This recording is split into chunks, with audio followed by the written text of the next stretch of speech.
Welcome back, ladies and gentlemen. I know it's been a minute. We're getting right back to work, doing what we were doing last time. We were belling some, I think it's grass bales. I only took a lunch break earlier just to make sure I had something to eat and to relax, everything like that. Alrighty, ladies and gentlemen, welcome back. We are going to go ahead and pick up where we left off. We have some grass bales that need to get picked up. I'll stop for a little bit and went and got me something to eat. Enjoyed myself for a little bit, let the grass dry out for a little bit. And so we're going to kind of start over here. It's not going to make too many bells. I mean, I would be highly surprised if it made a lot of bells. But we're just going to kind of roll through here. Pick it up very easily. And just really enjoy it. So, the baler looks like it's doing a really good job so far. I do have it set up for its biggest setting. And so we just got to kind of follow this. Watch the little meter down there. And full. There we go. We'll go ahead and hit the button. And there is a cotton bale. I mean, not cotton bale. A hay bale. By the way, ladies and gentlemen, I was going to ask y'all, do y'all want to see me do cotton bales? Y'all want to see me do some cotton picking and everything like that in this series? What all do y'all want to see me do? I mean, leave it in the comments, and we're going to try to do it as much as we can. But right now, everything looks like it is doing really good. Alright, we got a spray. We have to do some fertilization. We have a spreader for that. And yeah. But we're coming up here to the end of this row. I want to say we might make about 4 bells for the end of this row, for one row. So that would be actually really good with as many yards as in each one. That's a really good bell. And we'll go ahead and start putting them up and talking to some people about getting some of these bells possibly sold. Because I know we have the herbicide and the fertilization to be able to fertilize what we need to fertilize this year. But we don't have a whole lot of L's. Alrighty, so we're just going to be taking this off right now. We've produced a lot of bells. I really don't know the exact number. There's no monitor in here. I want to say we've reached 14 bells. Most likely by the time we're done with this. But when we're gathering up here later, we'll be gathering them up and putting them up. And when we do that, we'll be able to get a really good count. Alright, we're going back and on up here.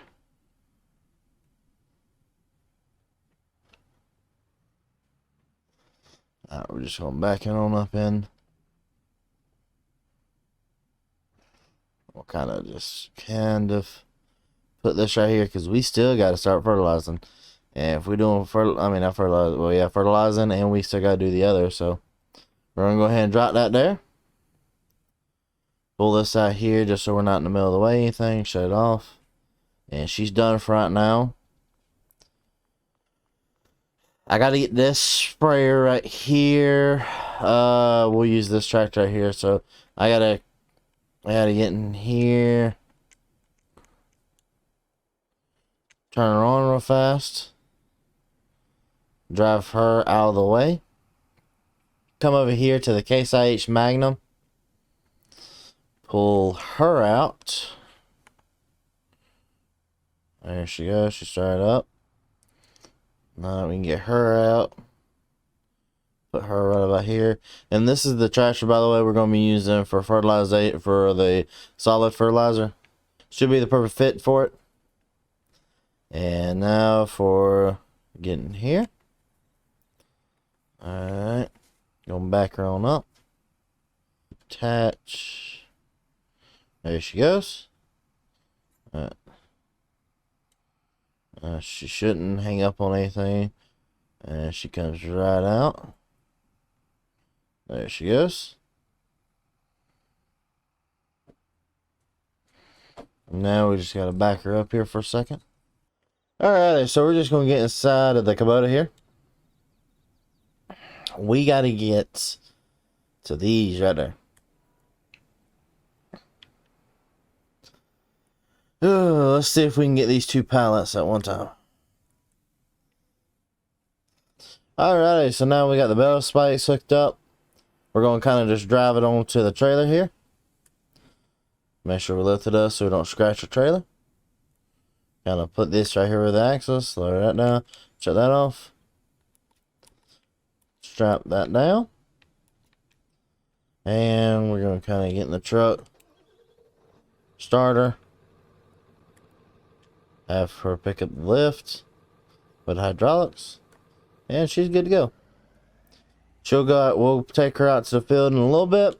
Alright, so we're going to use this for beans. The beans are definitely not too far along for this. I'm going to call my buddy that does this, and we're going to real fast see what he can do about getting me a John Deere sprayer or a Case IH sprayer, whichever one is more affordable. I'm hoping it's not going to be too much. If it's too much, we might have to take a loan. Oh. Does not have any weeds. Okay. So that one doesn't have any weeds. Now this one right here does. So we'll kind of just turn on the sprayer and just do our bypass. It's only going to be a couple passes. So ladies and gentlemen, while we're doing this, let me call a buddy of mine, see what we can get for the corn. Alright, ladies and gentlemen, well, I kind of stopped here for a second to talk to my buddy and figure out what all there was that we could do for sprayers, and we just don't have enough. So I talked to the local dealer, and they said they'd give me a pretty good price for that tractor we have hooked to the fertilizer spreader. And so I'm thinking we sell it. In all honesty, I think we get rid of it because we can't afford to keep it. Because we need that money, and of course that money would give us over the amount we needed, and it would help us in longevity. So I think that'd be our best bet. Yeah, we're going to have to do that, ladies and gentlemen. Let me spray this right here, and then go look at those fields right there and make sure neither one of them need to get sprayed. So now these are all pretty much ready to go. We'll leave these alone. We'll jump into our tractor and head on. We'll head back to the farm and call our buddy up. Because we also have to pay for... When he comes, we have to, of course, give up our stuff or something like that to let him be able to fill it up. And then we will do the work ourselves, but we're just renting the tractor from him. Even renting the tractor is very expensive. And we really need to put some more roads in. These roads that we currently have are just, I don't like driving over the grass like we are. And so we got to cut some roads out here pretty soon, which I might do with a mower. So we're going to load up. We're going to unload the Kubota, and we're going to load up the other. Take it down to there. Actually, we might leave the Kubota on there, but we're going to take off what's in front of the Kubota, because I want to pick up another implement. So... because we have two options.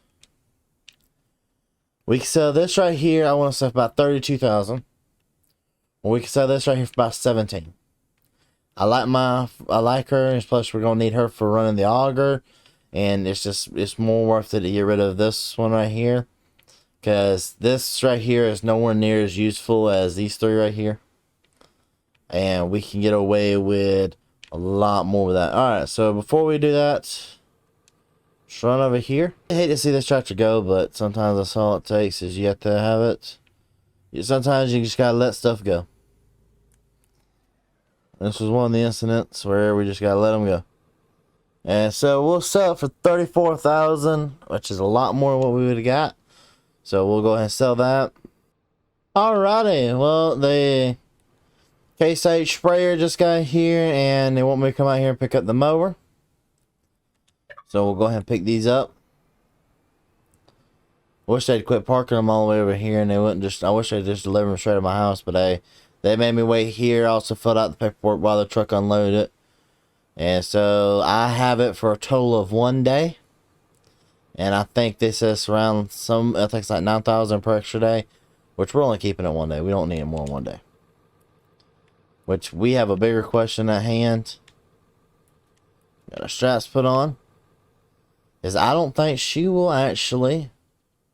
Let's climb up in her. By the way, this is the KCHI 8 Patriot 350. Beautiful looking tractor. Beautiful all the way around. Love it. Wheels came up. So I should go 37. So let's kind of see if she'll fit onto the trailer. I doubt she will. But hey, if I can take her home right now, that'd be appreciated. Instead of having to run all the way back up here for my truck or this. So we're just going to kind of line her up the best we can.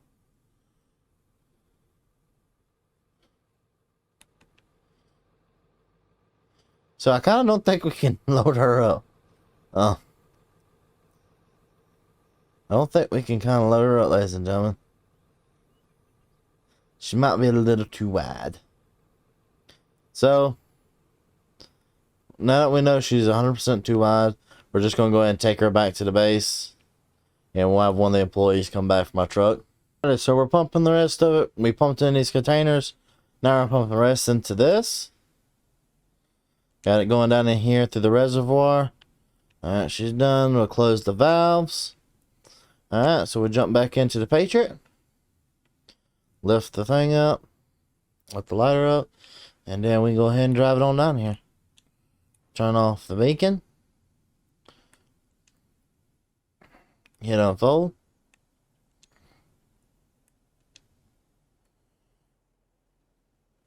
Let her unfold real fast. And with as high as we're sitting, we won't actually damage the corn, which will be great. Alrighty.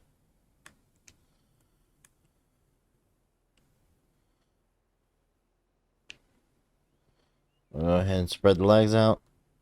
Alright. Now there you go, ladies and gentlemen. We'll go ahead and start spraying. We still gotta spray this right here. And we'll go ahead and turn the fogger on. Let her finish. We'll finish it out real fast. And then we'll switch it to CR. We'll switch to getting figured out what we need to have figured out. And we'll have everything done. So give me 1 second. We'll be back in a second. And we'll figure out what we need to do from there. Right, so now I gotta wash this out real fast. Get her cleaned up for next thing we need to do. For the next process we gotta do. Ladies and gentlemen,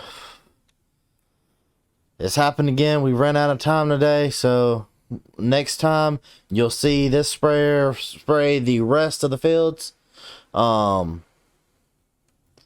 Just unload the herbicide into her. You'll see this spray right here spray the rest of the fields. And yeah, we'll pick up the bales next episode. And yeah, ladies and gentlemen, I appreciate y'all for watching and doing everything y'all do so very much. We'll see you in the next one. Peace.